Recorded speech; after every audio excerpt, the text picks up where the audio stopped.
আমি আজকে দেখাবো কীভাবে টয়োটা হাইলেক্স গাড়িটা স্টার্ট করতে হবে। গাড়ির কিছু ফাংশন দেখাবো। সর্বপ্রথমে দেখাই নিচ্ছি গাড়ির রিমোটটা।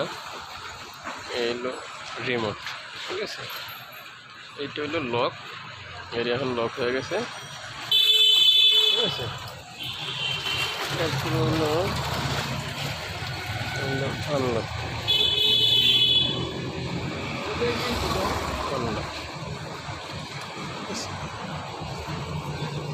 লক আনলক দেখা আছে।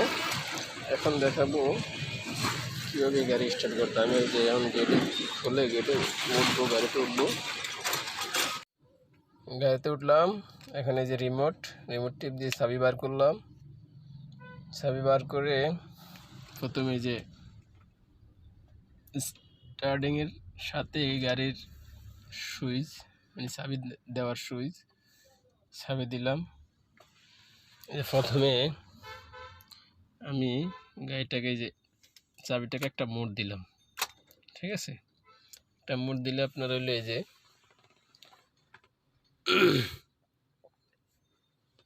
সব কিছুর পাওয়ার টাওয়ার আসছে, রেডিও বাজতেছে, ঠিক আছে।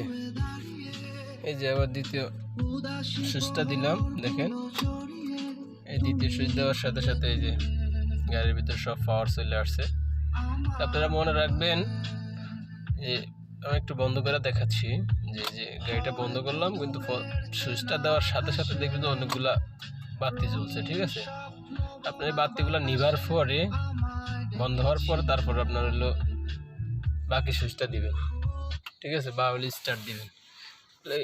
সুইচটা মানে হলো বা গাড়ির মানে যে জায়গায় কারেন্ট যাওয়ার দরকার, ওই জায়গায় কারেন্ট পৌঁছানোর পরে আপনারা গাড়িটার এই যে স্টার্ট করবেন, ঠিক আছে। এই গাড়িটা আমি স্টার্ট করলাম, ঠিক আছে। গাড়িটা স্টার্ট করলাম।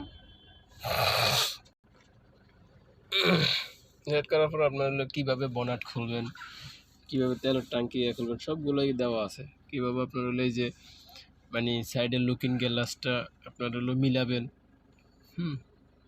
সাইডে দেওয়া আছে। এই যে গ্লাস খুলবেন, গ্লাসের এই যে গ্লাস খুলতেছি, যে উঠাচ্ছি, ঠিক আছে।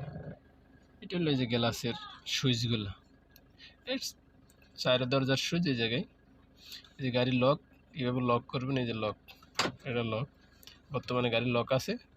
এই পাশের সুইচে আবার এই যে আনলক দেওয়া আছে, আনলক করবেন, ঠিক আছে। গাড়ির গিয়ার লিভার, গিয়ার লিভারের উপরে দেওয়া আছে, ঠিক আছে।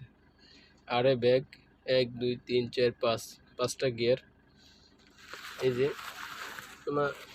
আপনার স্টার্টিংটা এইভাবে ধরবেন। এভাবে ধরার পরে 1 নম্বর গিয়ার ফলাতে হালকা দিকে ধাক্কা দিয়ে ফলাবেন 1 নম্বর গিয়ার। যদি ব্যাক গিয়ার ফলাতে হলে যাতে ব্যাক গিয়ার 1 নম্বর গিয়ারের পরে, তাহলে ব্যাক গিয়ারটা আপনার হলে এইভাবে জোরে ধাক্কা দিবেন, এই যে জোরে ধাক্কা দিবেন। এই যে ব্যাক গিয়ার পড়ছে, যে এখন গাড়ি ভেঙে যাবে। তার একটা কথা জানা রাখি, আপনারা গিয়ার যখন ফালাবেন ম্যানুয়াল গাড়ি, আপনার হইলো অটো গাড়িতে আপনার হলো ব্রেক আর হইলো আপনার হইলো এক্সেলেটার, 2টা থাকে। আর ম্যানুয়াল গাড়ি হইলে আপনার হলো ব্রেক, ক্লাচ, এক্সেলেটার 3টা থাকে, ঠিক আছে। আপনার গাড়ি স্টার্ট দেওয়ার আগে আপনারা খেয়াল করে নেবেন যে আপনার হলো ম্যানুয়াল গাড়ি স্টার্ট দেওয়ার আগে আপনারা খেয়াল করবেন যে গাড়িটা নিউট্রাল আছে কিনা, ঠিক আছে। নিউট্রাল যদি না থাকে নিউট্রাল করে নেবেন। আর মূলত হলো আপনারা একটা কথা মনে রাখবেন, যে কোনো গাড়ি ম্যানুয়াল গাড়ি স্টার্ট দেওয়ার আগে আপনারা যদি ক্লাচ করে স্টার্ট করেন, তাহলে গাড়িটার কোনো রিস্ক নেই, গাড়িটা কোনো দিকে দৌড় দিবে না।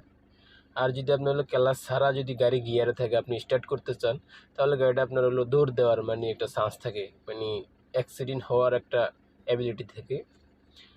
আপনারা আগে মূলত হলে এভাবে ক্লাচ ধরে গাড়িটা স্টার্ট করবেন। ক্লাচটাই আমি ধরলাম, ঠিক আছে, আপনাকে দেখাচ্ছি। ক্লাচ চাপ দিয়ে ধরলাম, ধরার পরে আমি স্টার্ট করলাম। স্টার্ট করার পরে যে আমি ক্লাচ চাপ দেওয়ার পরে আমি এই যে মানে গিয়ার ফলাবো। আর ক্লাচ ছাড়া তো আপনারা গিয়ার ফলাতে পারবেন না, ঠিক আছে। এই ক্লাচ আবার রানিং হওয়ার পরে আপনারা আবার দ্বিতীয় গিয়ার ফলাবেন, ঠিক আছে। এভাবে এবার রানিংয়ে আস্তে আস্তে আপনারা এগিয়ে যাবেন। যাদের আপনার হলো শেখার আগ্রহ, আপনারা আস্তে আস্তে এভাবে ট্রাই করবেন। ট্রাই করলে ইনশাআল্লাহ ভালো কিছু আশা করা যায়। আল্লাহ হাফেজ।